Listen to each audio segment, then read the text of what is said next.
as I was reflecting on Codis Craft, I thought back, and I've actually been sort of tangentially involved with Etsy for a number of years, consulting, but I've got the opportunity to be at a lot of Codis Craft events. I got to speak at one a number of years ago, and it made me think about what I really love about Etsy, and one of it is the mission to keep commerce human, that we allow these creative entrepreneurs a place to validate their art and sell on our platform. The other is that we have a learning culture, and Codis Craft is the manifestation of that, that we want to learn from experts and interesting people, and we want to share that. And of course, I would be remiss if I didn't say that we're hiring. So if you want to join this amazing team, reach out to us tonight, afterwards, whatever. Be a part of this. So as we have a few people coming in, our speaker tonight is Suze Hinton, and she is currently with Microsoft in developer relations. She has been a front-end developer for 10+ years, very, very active in the open source community, especially around accessibility. And really interesting that she's been live streaming her development for the past year plus. And that's what she's going to speak to us about tonight. So please join me in welcoming Suze Hinton.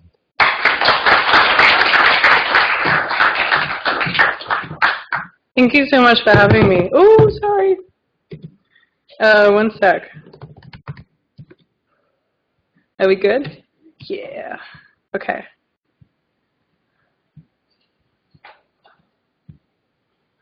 Okay. I'm gonna. Sorry, I got a new phone today, and it won't fit in my pocket anymore. It's really pretty, but it's annoying. Okay, so thank you so much for having me.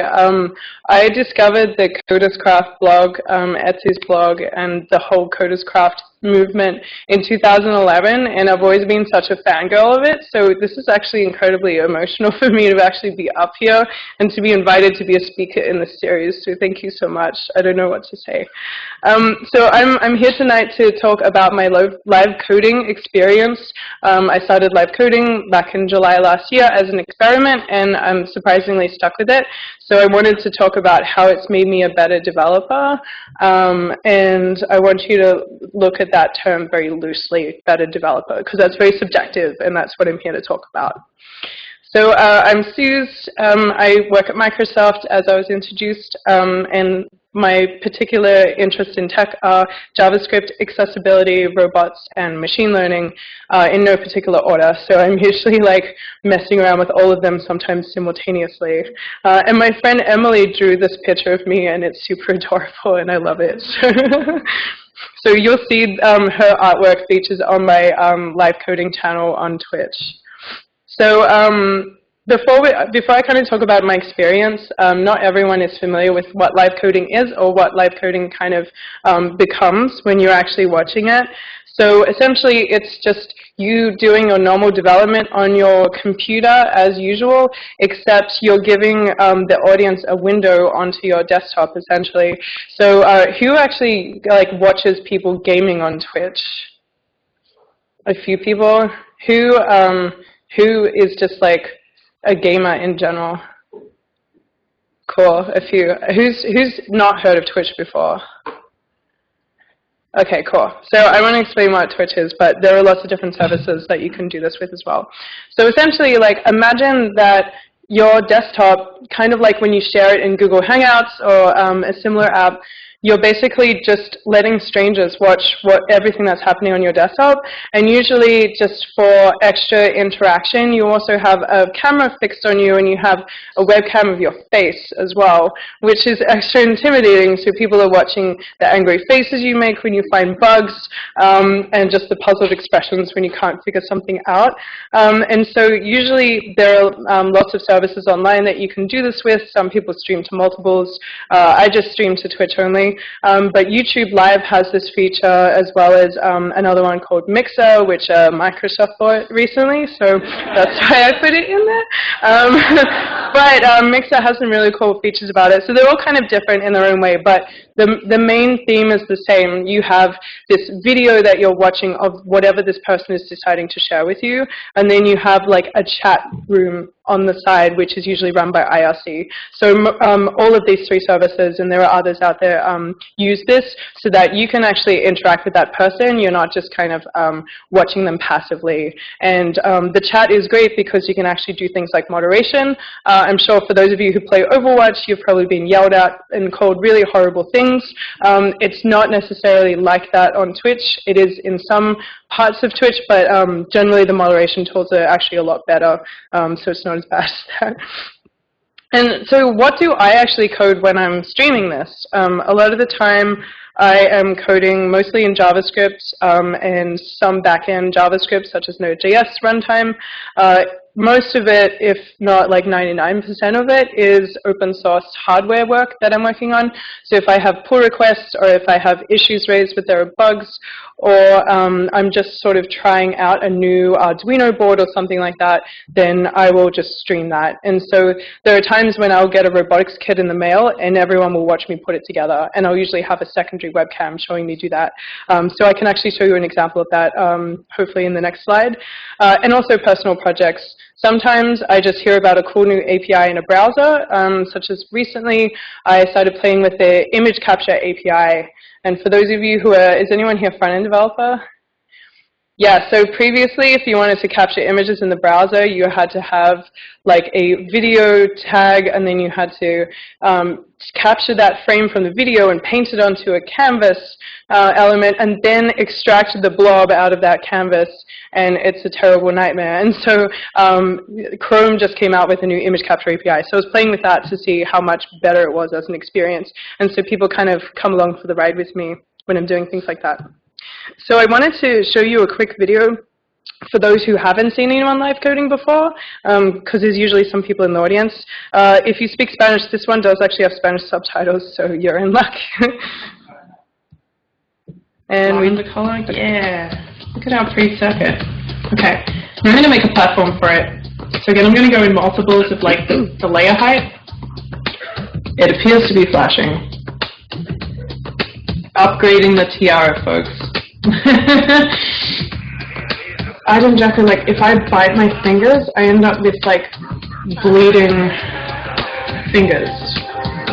I don't remember if we, like, uninstalled it. I'm pretty sure we did. No, it's there. That's not good.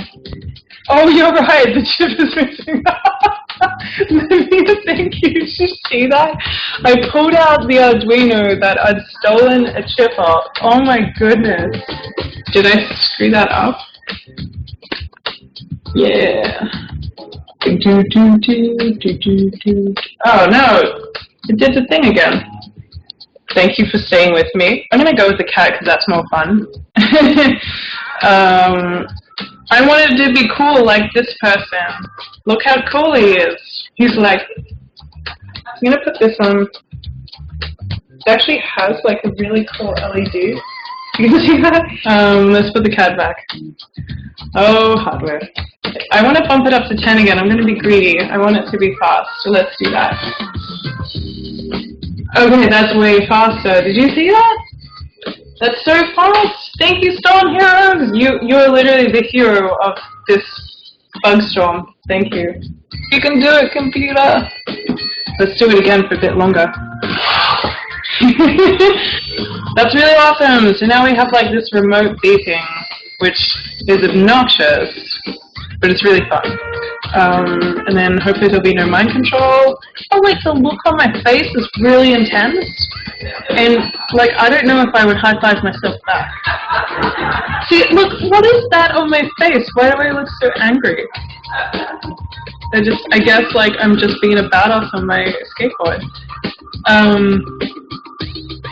I'm just gonna do that because it's fun.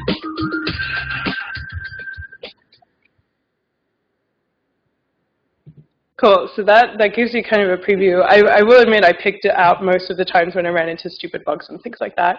But you also saw a little bit where people watch me commenting on pull requests, and there's this whole culture around, and Aaron has actually helped me with this, like picking out the right Bitmoji for the right pull request comment and things like that. And usually I'll spend a good few minutes scrolling through them all, and people are saying, no, that one's good. So it's really, really fun. But like, why do I do this? Like, why I do this every Sunday at 11 a.m. for about 2 hours. Like, why would I roll out of bed and do this and willingly have a whole bunch of strangers from around the world watching me? Because at the moment, I'm sort of peaking at 150 to 300 viewers every Sunday, which is terrifying because I don't know who most of them are. I know who Aaron is, but there are other people who I don't know who they are. And the main reason why I wanted to start doing this, and I only really aimed to do a couple of them, and then I was going to stop, was that open source can really be a mystery to people. They sort of don't really understand how to get started with it, or how GitHub works, or like what the flow is for even pull requesting someone. That can be so terrifying the first time you do it. And so I wanted to kind of break that down and show like what it's like to be an open source maintainer. And I don't get a lot of traffic to my repositories because they're very niche, but that sort of gives people a safe place to maybe like open pull requests and issues if they really want to after watching my channel. And hardware dev is seen as really scary. I still don't quite understand this because I sort of picked up programming around the same time that I picked up playing around with hardware. So I just I can't really relate to that. But it seems like a lot of people who are really great at programming just don't even want to touch an Arduino because they feel like it's going to spontaneously combust on them. And so I wanted to show that it's not scary, and that, if I put a few kits together in front of people, and if I try and hack the Bluetooth protocol so that we can control it with our own software, that it's really just like regular hacking. You're just talking to a slower, dumber computer. You just have to be more patient and use slightly lower level languages, really. And I also use it as motivation to get stuff done. Like, there are times when I could just let, a bug kind of slide for another week, and that's not the best experience for people that are consuming my software. So it's really good motivation for me to actually be productive, which I'll talk about more later on. But a really big part of this was, as I've become a senior engineer over the years, I wanted junior developers to realize that I don't write perfect code the first time. There are times when I would pair program with juniors at like all of my jobs, and either I was watching them programming and could easily pick out their bugs, because that's the easiest job, right? You actually watching someone and picking out their typos. But they think that I'm just like, I've always been that way and I've always been good at it like that, and it's not true. And a lot of the time, even if they watch me while we're pairing and I'm driving, a lot of the time we're tackling something that I might have actually seen before, so I know how to solve that problem. But it's not really painting a realistic picture of like what it's like to code something when you don't have any idea what you're doing, which is very common even still with senior engineers. They're always challenging themselves, so there's a lot of stuff that they don't know what they're doing half the time. You really only see that perfect pushed up code to GitHub once they're ready for a code review, right? And really, no one writes perfect code out of the box. And if you do, you need to find something new to do. You're too comfortable if that's true. So that's my opinion. And do people even watch? Well, as I alluded to before, like, they surprisingly do. So I now have over 5,000 followers, and I have no idea how that happened. And I have between 150 and 300 people watching. There was one really awful weekend when Swift on Security retweeted my tweet, and I had 600 people watching, and the chat was just having a meltdown. And I was like, why is everyone coming in? What is happening? And someone's like, Swift on Security just retweeted you, and I was like, okay. So that was really scary. Thankfully, it hasn't been like that ever again. I think she retweeted me twice, and then it's kind of been a bit quieter ever since. So surprisingly, people really do watch this. And here is some of the chat. Actually, you feature here Aaron. Aaron is courageous, which is a very clever username. But people come in, and so you can see on the left, everyone is basically saying good morning while they're waiting for me to quickly make coffee. So, I usually start a few minutes late, and I have this standby screen that lets people know that I'm about to come online. And people are addressing each other, and they're talking to each other, and they're saying, hey, that's a really cool museum. Which museum did you go to on the weekend? And things like that. And so I realize now that people don't necessarily come to watch me. Like, I might be a small part of that, but they really come back for each other. There is an active community that returns, and they talk to each other, and they're really, really sweet and lovely. And so the middle one is when I think I got something working and everyone was really excited about it. And the one on the right is when people are actually helping me. So, for example, Aaron was dropping a link in about Git, as well as he was helping me with NPM that day too. But people help each other out, so it's not a taboo if I make a typo. It's not a taboo if someone suggests something and it won't actually work. I just patiently explain why it won't work and, you know, thank them for their suggestion. So the chat is actually like super, super important because that's what makes people come back, and that's usually the only way that people can interact with me anyway. So I'd like to think of it as massively online pair programming because everyone is pointing out my typo at the same time. So it's very useful. But also, like, other people are learning from me, and then everyone's sharing links with each other. So, like, if I just kind of hit the tip of the iceberg, like, a lot of people fill it in saying, oh, yeah, and, like, if you want to know more, there's also this stuff here. So that's been, like, really, really awesome. And one thing that I really didn't expect was that the amount of pull requests and issues were going to like go up exponentially. So a lot of my repos are pretty low traffic. My biggest claim to fame is Arduino uses one of my packages in one of their browser IDs. But other than that, like, my stuff gets pretty small, low amount of use. This module is starting to pick up though a little bit. But I've very often turned off the stream, and I've checked my Gmail inbox afterwards, and I have like pull requests from people that were literally watching the stream and saw that I didn't have time to do something. And also just I'm seeing the same usernames on GitHub, and I'm like, wait, I've seen them in my Twitch chat before. Like, did one of my Twitch viewers like open a pull request? And so this just kept happening. And so, you know, there's ones like this. There's make your Twitch account chatbot more awesome, fixing an issue with path resolution, adding the planet Earth to the scene. A lot of my personal projects are space themed, so that's one of them. Adding a small web app. Just like, this is just a small selection of them, and it just kind of blows me away that people care enough to be able to pull request now. And it's kind of a fun game for people. If they open a pull request towards the end of the week, there's a chance that I'll actually save it for my stream. And so they get really positive attention in that way too, because they get to kind of be like the celebrity while I review their pull request. Now, of course, that comes with risk, because if I don't merge it, maybe they'll get upset. But people have come to kind of recognize that if they open an issue or pull request on any of my repositories, that they might actually become star of the show.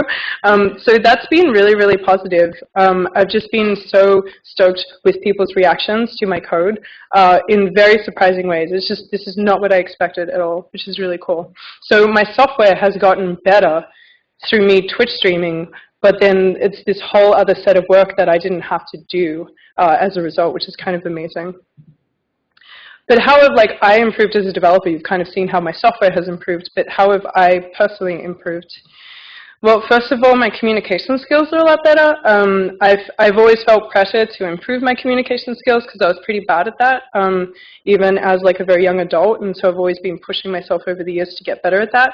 But I think as programmers, we can always be better. So right now, I'm at a point where I've greatly improved in code explanations because if you'll see on my stream, I'm hardly ever silent. And so every time I'm working on something, there are always questions in the chat, and I always have to explain exactly what I'm working on. If people don't understand what I'm working on, it's very easy to get bored and just stop watching. So, to keep that engagement up, I'm constantly talking and explaining what I'm doing as I'm coding.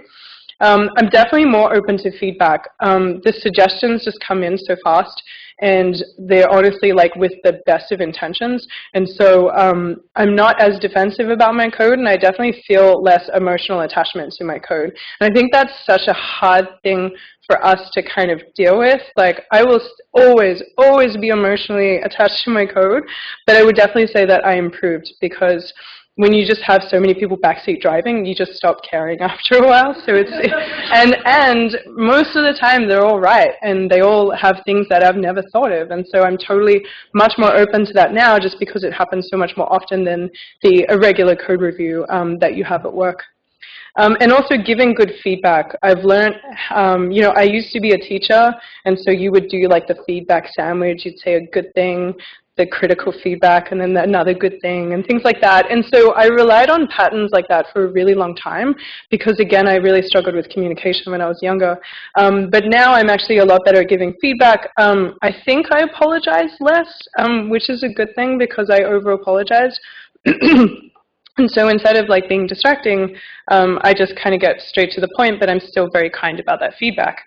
And I'm very good at celebrating when something's being merged. So those Bitmojis, which were introduced to me when I worked at Kickstarter, have definitely stuck around.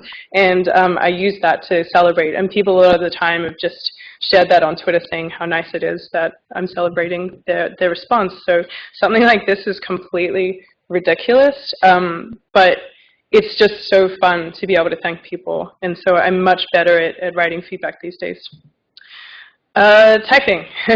So for anyone that has worked with me, there are a few in this room, you'll know that I type really weird. So I'm not a touch typer, and I kind of just, there is no concept of like home for me at all, even though there's textured keys. And so I tend to type more like this.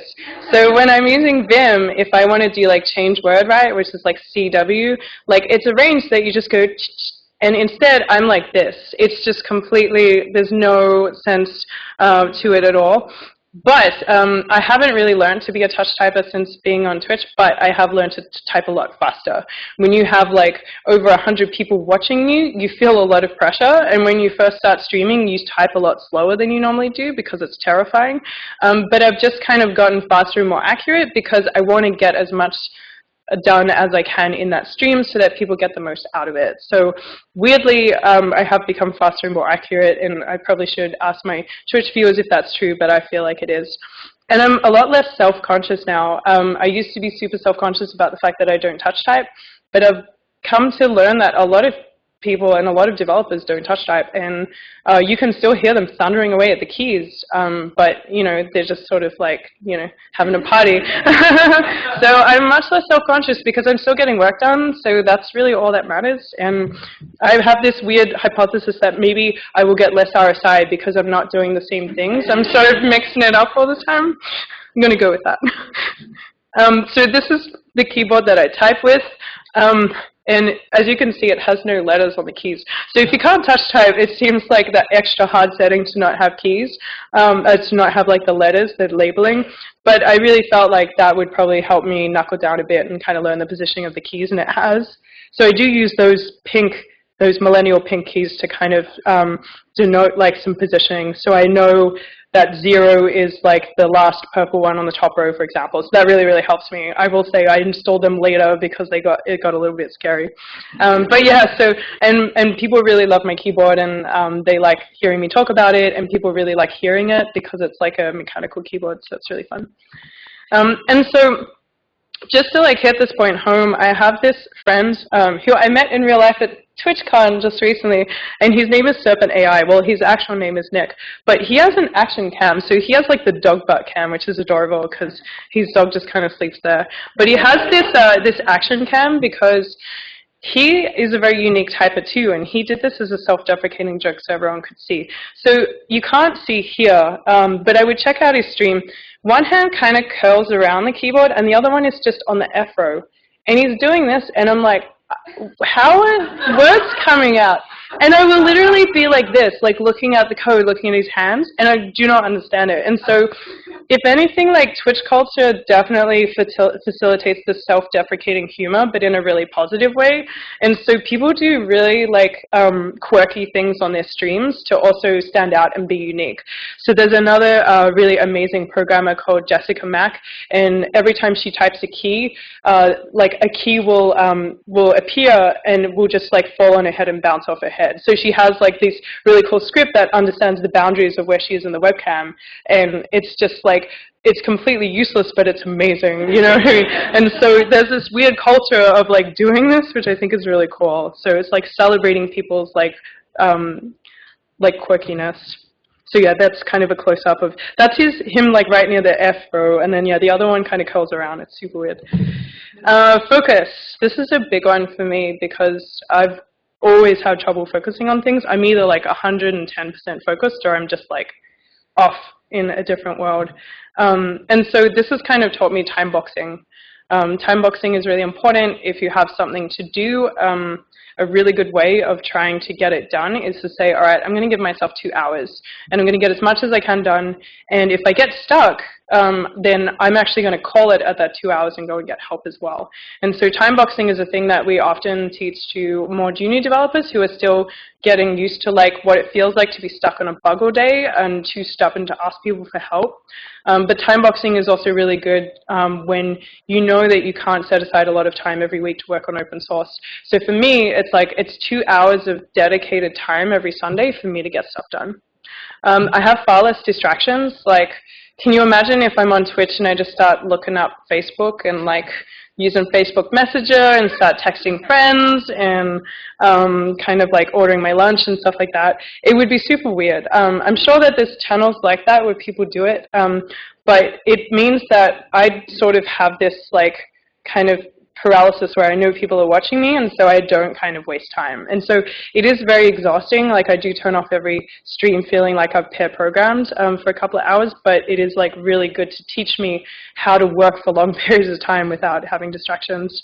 And motivation, I talked about this before. It's really, really motivating to know that a whole bunch of people got out of bed or they're having dinner if they're in Europe and they're just like waiting for you to come online. And it means that I can't just go, I'm not going to do it today. I mean, I was sick on Sunday, and this is probably not a great example, but I hadn't streamed the week before because I was out of town and I just wasn't feeling it. But I rolled out of bed anyway and I said, hey, I'm not well today, so we're just going to do like 45 minutes to an hour. And everyone was super supportive. We just merged a couple of pull requests, and then I didn't do any coding that day. And so even then, I know that you probably shouldn't have done that when I was sick, but I wanted to see everybody, and it was a really nice feeling to know that I was rolling out of bed doing that. Excuse me, sorry, I'm still getting over that sickness. Confidence. So here's the thing, like, for those who have gone on my Twitter or my GitHub or any of my accounts that are named like NoOpCat or NoopCat, I don't really mind which one it is. NoopCat started as like an anonymous username online, and it started because of GitHub. When I first created a GitHub account, I would push up like the hackathon stuff that I would do at the company I worked at the time. But I wouldn't push up any like serious code, and I wouldn't push up any of my ideas. I was really scared of having my identity attached to that. I was so scared that people would look at my code and they would think that I was completely unhireable, that my code sucked, that I was just reinforcing a stereotype that women are not, you know, as good engineers, which is totally false. I just felt so much fear and so much responsibility as like a woman engineer that I ended up making just an alternative account called NoOpCat, where it didn't have any photos. I think it just had a picture of a cartoon cat, and there was nothing tying my name to it. I didn't even have the name as the author in my GitHub account. I think I had a fake email as well. And that's when I started actually pushing up code and trying to write hardware things and publishing that. And that was the only way that I actually felt safe doing that. And after a while, I realized that that was just so counterproductive to me improving, and that I should really attach myself to that because people want to work with other people in open source because of like community, because they like the person, because you know, they believe that that person does interesting things. And so that was a really difficult journey for me over a couple of years, probably, you know, and you might not have actually known this about me, which I think is why it's important to share. I was just so scared that I would be found out, that I was a fake. And so I eventually attached my name to it and just moved everything over to it. So rather than abandoning that identity, I wanted to like become that identity instead, to just own it, to say, yes, I used to be scared, but this is actually me. And so that's when I swapped everything online from my old username over to NoOpCat, and I kind of haven't looked back. And that was probably one of the scariest experiences for me prior to streaming on Twitch. I would say that streaming on Twitch was like the next scariest thing for me. I thought that if I started streaming on Twitch, that people would see how I typed, they would see how many mistakes I make, they would see the bugs that I have, they would judge me because I don't really like promises and I prefer callbacks. I just, there's so many things that you can imagine that we will judge each other on. And I thought that I was going to have this GitHub thing all over again. I honestly thought that people would change their mind about wanting to work with me, that they would think that I was unhireable, and that that I was not a good engineer at all, and that I would basically be in a lot of trouble. I also thought that attaching, a webcam on the internet on like a gaming website like Twitch would also attract a lot of doxing and trolling. And for a very long time, I was very afraid that, will this be the stream where I'm doxxed? Like when Taylor, when Switch on Security retweeted me, that was like really awesome, but she has 150-something thousand followers, and that was actually quite terrifying for me. And so I've been pleasantly surprised by the fact that I haven't sort of had any threatening behavior. I'm almost suspicious that I haven't, so to be honest, I still kind of live in fear of that.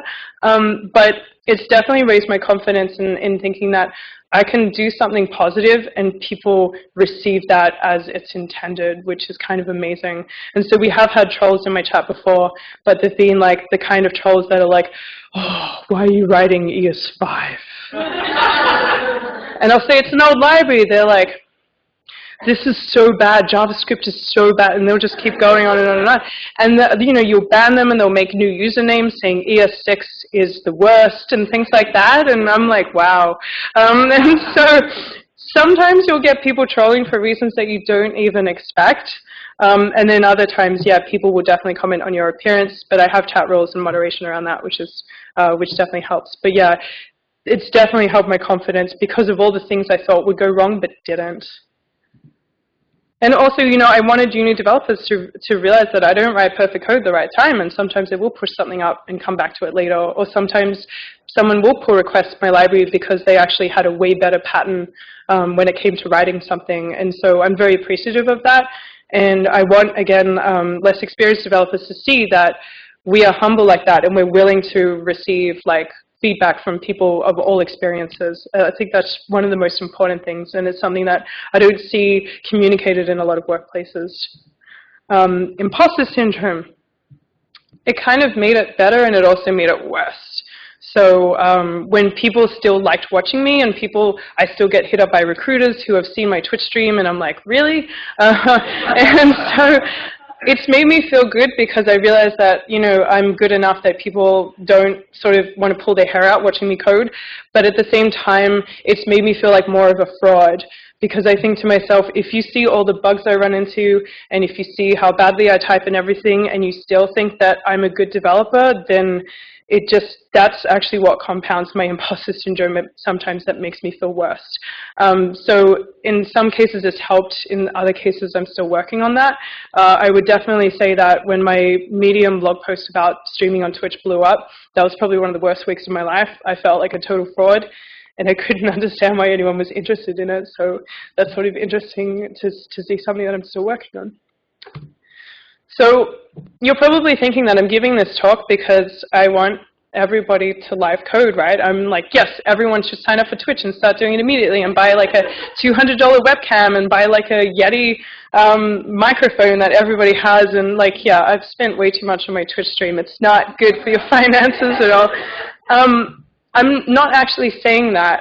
I think the themes that I'm trying to pull out in this talk is that I did something scary, and I did something that was super high risk, and that made me grow, but that's going to be different for everybody as to what actually sparks that for you.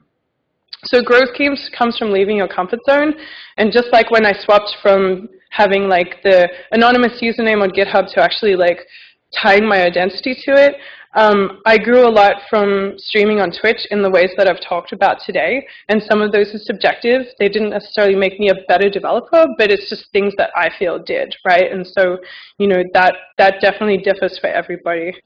And so some alternatives to live coding, because again, like it's really not for everybody, and it does demand a lot of time and money, is to do something that's scary to you, that may be risky, but is probably going to pay off really well for you. So asking that person that you've been wanting to for a long time, like, will you be my mentor? Or even just reaching out to them and asking them specific questions and sort of so that they don't have to commit to something, but they can still help you. That can be really scary, but asking people you admire for advice can be something that can really help you grow.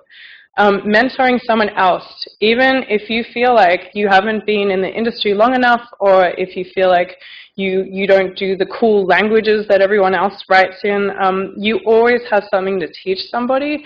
And so please think about even just becoming like a part-time mentor, even to someone at work, and just say, hey, I'm your go-to if you want to ask me any questions. That can really help grow your communication skills and your empathy and all sorts of different things. Take on a long-term side project. This tends to be scary for people because they think, if I don't do a small project, what if I never complete it? You know, I will be a failure if I don't complete this. And first of all, you're not a failure if you don't complete something. You just decided that other things were more important. So there's that to keep in mind. But taking on a long-term side project, again, can feel really risky to your ego, but I would definitely encourage you to think about taking that on. For me, that's the open source that I do. I can't just keep backing away from it if people are using it, and so that really, really helps me build my confidence, you know, especially when people start using it. Suggest an architectural change at work. If you're really mad that everyone's using Yarn and you don't think that Yarn should be used anymore, then just suggest switching back to NPM maybe. It can be something as small as that, but if you have really strong opinions about something at work and you don't feel like you can pull rank to make that suggestion, I would make it anyway. One thing that goes over really well is being able to research your architectural solution, be able to provide arguments for it, provide the pros and provide the cons. Look up something called like a RFC pattern, which is like a request for comments. Have a look into that pattern online, because if you can make very well-structured arguments for the changes you want to see, you're already doing 10 times more of the work than a lot of other people do who use their kind of title at work to force through ideas. So you can be the exemplary person to make a change like that, even if it feels really risky for you. And also, like, maybe get up on stage and give a talk. That's extremely scary to some people. I mean, I was very scared to get up here tonight. Like, Coder's craft is, like, amazing. And so give a talk. Like, think about something you're super passionate about, and you end up teaching other people something, and you also teach yourself that you're a badass because you got up there and you gave the talk. So my partner has always had this saying for me, and it's to get out of your own way. Like, he and like a lot of teachers when I was younger say, Suze has so much potential, but you know, she just doesn't, there's just always something that she's hitting like a brick wall, or she's self-sabotaging or something like that. And so every time I'm struggling with something or just don't think that I can do it, my partner always says to me, get out of your own way. And that is something that I've been working on since he first told me that 4 years ago. But it's definitely something that I think is improving with a lot of the open source and live coding work that I've been doing recently. So that's definitely an ongoing journey for me. But I wanted to pass on that saying because it just stuck with me since the day that he said it, because I was in shock that that was actually true. I was always standing in my own way. And again, just to drive this home, growth comes from leaving your comfort zone. So I'm saying don't live code unless you really want to. If you do, come see me. I have lots of advice and stories. But if you don't, do something scary. Like, make sure that you know that you have a backup plan if something goes wrong. But honestly, like, doing something scary can really, really help you. And if you wanted to watch my weirdo channel, I stream almost every single Sunday, as long as I'm in town, at twitch.tv/noobcat. I am going to be in Australia for all of December, so I'm going to be really tired and streaming at 1 a.m. instead my time, but it will be 11 a.m. EST, so join me for that. And I just wanted to thank everybody for letting me tell my very personal story tonight. It means a lot, and I just want to spread the joy of my adventure. I just want other people to share in that because I feel very selfish just keeping that to myself. So thank you.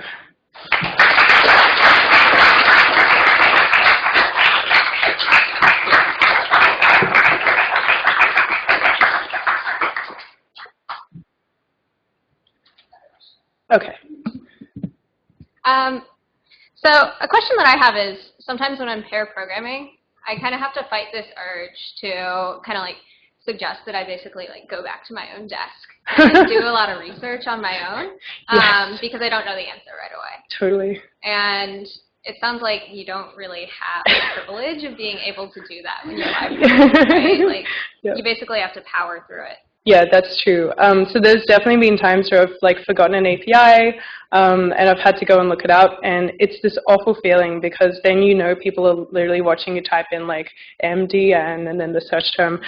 What I've found is usually I'll try and get the gist as quickly as possible and then start coding something and getting it out. And what I find is that I'll either drop the link in chat or other people will find it, and I'll kind of try and get people to kind of like spread out and like do the research for me. And the only reason why I started doing this was because I realized that people were like sticking in the documentation after I'd moved on, and they were finding more and more interesting stuff that was useful. And so now I just kind of like ask people to follow along with me, because when you're on the spot, it's like being on Jeopardy. You just don't think as clearly and you don't read stuff as well as you should. So if, in all honesty, I need them to do that because I'm on the spot. But it's always like, it's still this shameful feeling where I'm like, oh, I have to go look this up because I feel like that's boring, but it's probably not. Yeah, I think just like the comfort with getting used to that is really important. Yeah, totally. It sucks when you want to just turn the stream off and do it privately.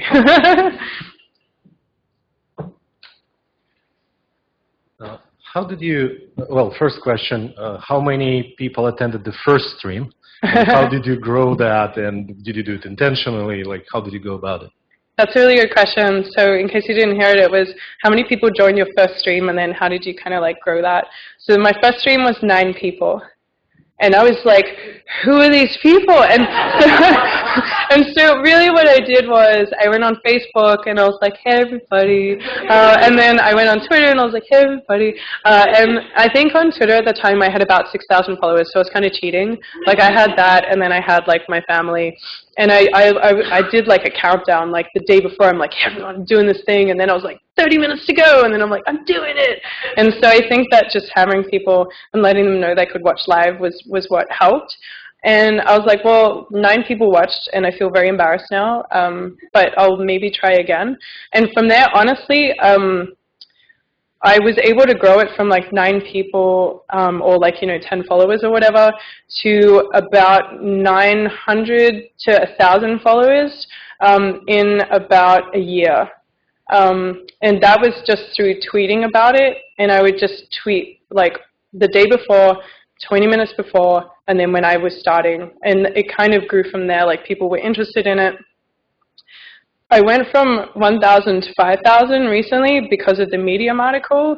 That got me a lot of followers, and that's why you'll see that it, like, there's 5,000 followers and only around 150 to 300 active viewers, So there is a big discrepancy in that. So I probably went up to 4,500 followers just from that. And then when I spoke at TwitchCon recently, I did like some live coding stuff at TwitchCon. I got about 500 followers from that. So I would say that first 1,000 definitely took like that full year. But I would say that they're definitely still the regulars that come back. I would say that most of those original people are in there, and then I might have maybe an extra 50 people just from that huge amount of growth. So the quality of growth definitely has differed as well. So hopefully that answered your question. Yeah, there's a mic up here if you wanted to do your thing. Oh, thank you. Hi, thanks for coming. How do you make sure that you have like an interesting 2 hours? Do you like come in like with a game plan, like I want to do this, this, and this, or do you just like, I'm going to work for 2 hours and people are going to watch it and they're going to modify it because they're watching and talking to me? Yeah, it's a really good question. So when I first started, I rehearsed everything. So I would pick a feature and I would be like, this is what they're going to take away from this, and it's going to take X long, and I'll just keep going till I'm done. And then that was just way too much work because I would literally open a new secret branch and do all the work and be like, try and memorize it, and then the next day I would like do it. And obviously I would forget stuff, and so it would still look kind of natural.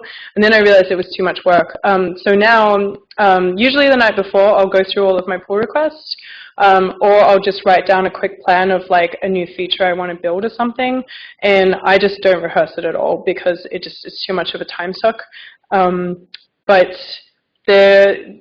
literally on Sunday morning, I'd just gotten back from Sweden the night before, and I got up the next day, and I had no idea what I was working on. So I had a stack of pull requests, and 20 minutes before, I just went through and tried to pick 2 really easy ones. So yeah, it can be really unexpected what people find interesting. I found that I've stopped trying to find things that I think people will find interesting, and I just work on something that I need to get done. And people, I've been really surprised. Like there was one time where I was fixing the accessibility of something, and I didn't think it was a big deal, and that was the most interesting thing to people. So I think you can't even sort of predict what's going to be interesting, if that makes sense.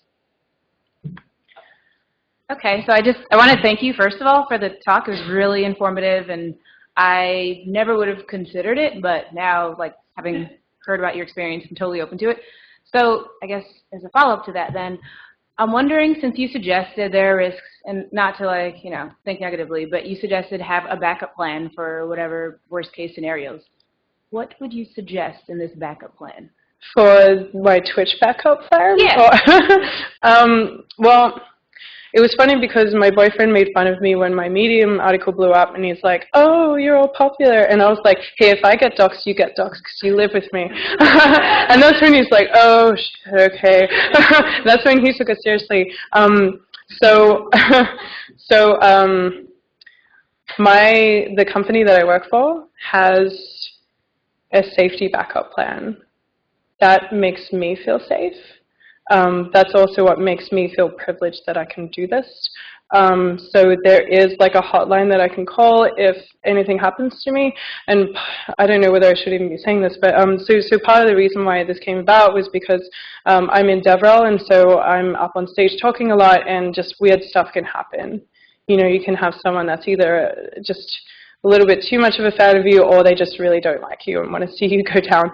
And so thankfully that's never really happened to me. I've only ever had like very mild stuff happen, but I feel safer knowing that I have that, and I know that not everyone has that. On the same token, I'm extremely careful in my Twitch stream to not show any personally identifiable information.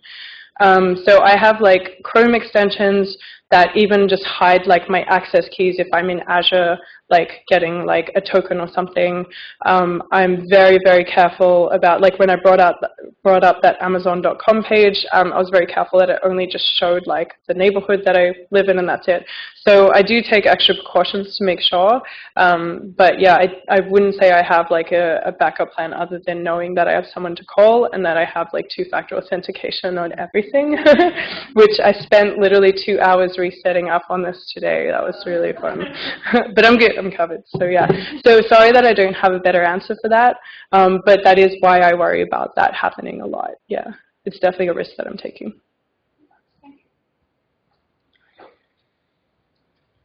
Hi. Hi.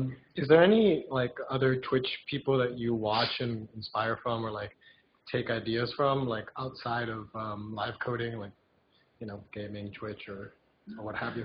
That's a great question. So the question, in case you didn't hear, was, are there any like people outside of programming on Twitch that you take like inspiration from? I mostly watch programmers because like we all just steal ideas off each other. Like we had a mini developer meetup at TwitchCon for those who stream development, and one of them was like Nick with the keyboard thing, and we were kind of like stealing tips off each other. I would say that one gamer, she actually, I'm kind of cheating because she also does development streams, but her name is Knitting Dev, and she's awesome. Seeing how she addresses the people in her chat and how smooth she is and how she celebrates like everything on her stream. She celebrates people coming in. She's just the best at welcoming people. I definitely took inspiration from her. So I would say that gamers are really good at embracing their community, and I think that like us developers could probably do a better job at that. yeah.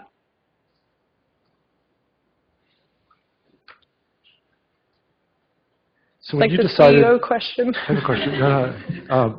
When you decided to put your real profile out there, or when you decided to live stream, was it a bunch of small things that sort of built up to finally you decided that, or was there any event that triggered you to be like so brave to do that? That's a really good question. I don't remember what led to the GitHub one. I think I just really liked the username, and I was like, I was like, I need to stop doing this because it's way better than my old username. I think I realized, I think too, that I just wasn't going to get anywhere if I was going to be secretive like this. I was such a defensive programmer. I was literally scared for my life that someone would find stuff out. Like I remember when I started in my first programming job in the US, like it seemed like just the attitudes were so different, and I hid how bad I was for like a whole 6 months, and I wasted the opportunity to learn in that time. So I think from that experience, I learned that that was just stupid to do that. With the Twitch streaming, I watched Nolan Lawson's stream. I don't know if anyone knows Nolan Lawson. He maintains PouchDB, and like he's like very well known in kind of the progressive web app space as well, and promises and stuff. He did a live stream of him maintaining open source code, and it blew my mind because he has popular stuff on GitHub. So he spent most of his time triaging and like trying to replicate bugs and stuff, and it was like a whole different world for me. And I thought that was so cool. And I reached out to him saying, do you think anyone would be interested in my hardware stuff? And he's like, yes. He's like, you would be surprised at what people find interesting. And so when he said you would be surprised at what people find interesting, that's when I realized that I should do it. Because like, yeah, like it's kind of the same as me watching him. I had no idea what it was like to be him, and I wanted people to see what it was like to be me. That's a great question. Yes, okay. Actually, to ask another question. Sure. You mentioned in the alternatives to live streaming, Yeah. right, that one is giving a talk. Yeah. Right. How would people go about figuring out where to give a talk, overcome the fear, and kind of start giving a talk? That's an awesome question, coming from a meetup organizer too. You should speak at his meetup. He talks about performance. It's great. That's a really good question. So the way that I worked up the courage to first speak at meetups, which was like kind of the preliminary into me speaking at conferences and stuff, was I just actually like went to meetups. And I would just observe like what I thought was funny about talks, what I liked about talks, what was engaging. And then I would just basically go home and think about what are the things that when I first meet a new developer that I just won't shut up about. Like, you know, when you've got your thing, like for a lot of people now, that's like React and Redux. Like everyone you speak to has like this deep inner understanding about it. And obviously that's like unnecessary for their day job, right? Because as long as you know how to use React, that's mostly what's important. But finding that thing that if someone just asks you about it, you could just go on about it for 2 hours, like turn that into a talk.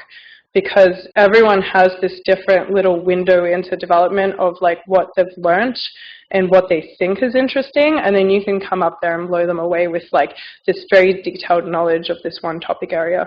So I think that everyone nerds out about one thing, and nothing is too basic to talk about. So like, don't think, oh, everyone knows this thing. It's like, yeah, but like, do people know why? Or do people know the history of that thing? Or, you know, you'd be surprised at how many people don't know about like some like weird tool that someone showed you, so you thought it was universal knowledge. So yeah, that would be my advice for working up the courage, because if you can't shut up about something, then you're most likely going to be able to come up on stage and talk about something, I think. Yeah, that's a really good question, and you should speak at Sergey's meetup. Which meetup? What's your meetup called? New York Web Performance. Cool. But you should reach out to organizer of the meetup. They are regular people, like you. Totally. Sometimes sitting in the audience. Yes. And web performance can be everything. It could be like, oh, I learned about React server-side rendering, and it like upped out performance, or it could be like, React and Aphrodite made our CSS more performant, or like, here's how to schedule animations so that you don't block the UI thread. And I think I might talk about the last one at your meetup. But yeah, it could be anything. So yeah, definitely go to like the meetups where like there's a variety of different topics as well. So any other questions? I think we might be out of time. Awesome. Awesome. This was so amazing. Thank you for sharing your story and really being an inspiration for all of us. So awesome. Thank you.